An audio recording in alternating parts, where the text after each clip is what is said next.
Auto Tech Book, Automation Technology and Bookkeeping. After a year of leaks and rumors followed by a week of pre-orders, Apple's new iPhone XS and iPhone XS Max are finally here. Two-thirds of Apple's 2018 iPhone lineup hit store shelves on Friday, and Apple fans around the world are giddy with anticipation. Millions upon millions of people will take delivery of a new iPhone this weekend. In fact, Apple will sell more next-generation iPhones over the course of a single weekend than most other current smartphone models will sell over the course of their lifespan. Some analysts think iPhone sales might climb as high as they were back in 2014 when Apple released the iPhone 6 and 6 Plus. The iPhone XS Max certainly seems like the more eagerly anticipated new iPhone model this year, and it's easy to see why. The iPhone XS Max can sort of be compared to the iPhone 6 Plus. The wait isn't quite as long, but people have been clamoring for a device that looks like the iPhone X but has a significantly larger display. After all, the diagonal measurement on the iPhone X's screen might be 5.8 inches, but the aspect ratio is so narrow that there's actually less surface area on the iPhone X than there is on Apple's Plus phones with a 5.5-inch screen. Apple's iPhone XS might not have as much buzz around it than the iPhone XS Max, but it's obviously still going to be among the most popular new smartphones to launch this year. It also happens to be one of the smallest year-over-year upgrades Apple has ever released if you compare it to the iPhone X.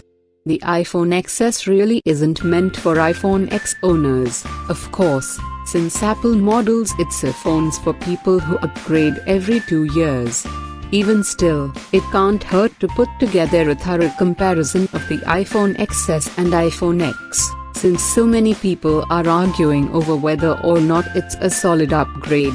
People seem to be caught up on the fact that the iPhone XS doesn't really have any standout new features compared to last year's iPhone X. In fact, it's the first S upgrade since the iPhone 3GS that doesn't. The iPhone 4s had Siri, the 5s had Touch ID, and the iPhone 6s had 3D Touch, for better or worse. Compared to the iPhone X, the iPhone XS is mainly a specs update. We've already established that the phone isn't intended for iPhone X owners, but what will you get if you do decide to upgrade from an iPhone X to an iPhone XS?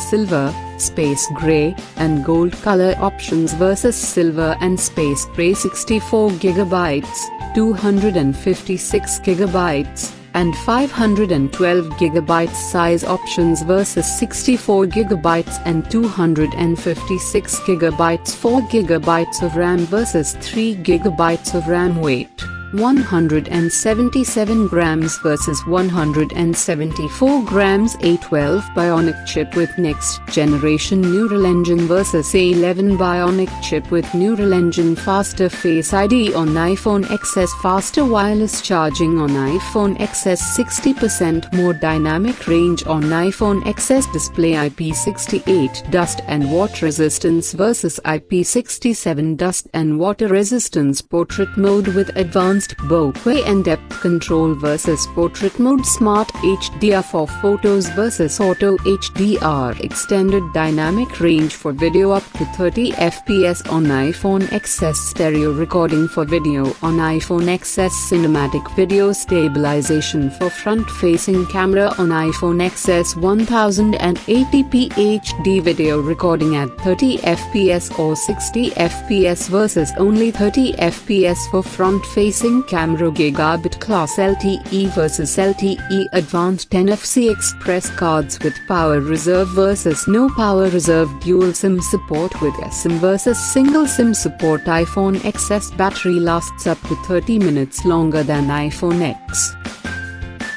Please like, subscribe and click on bell icon on my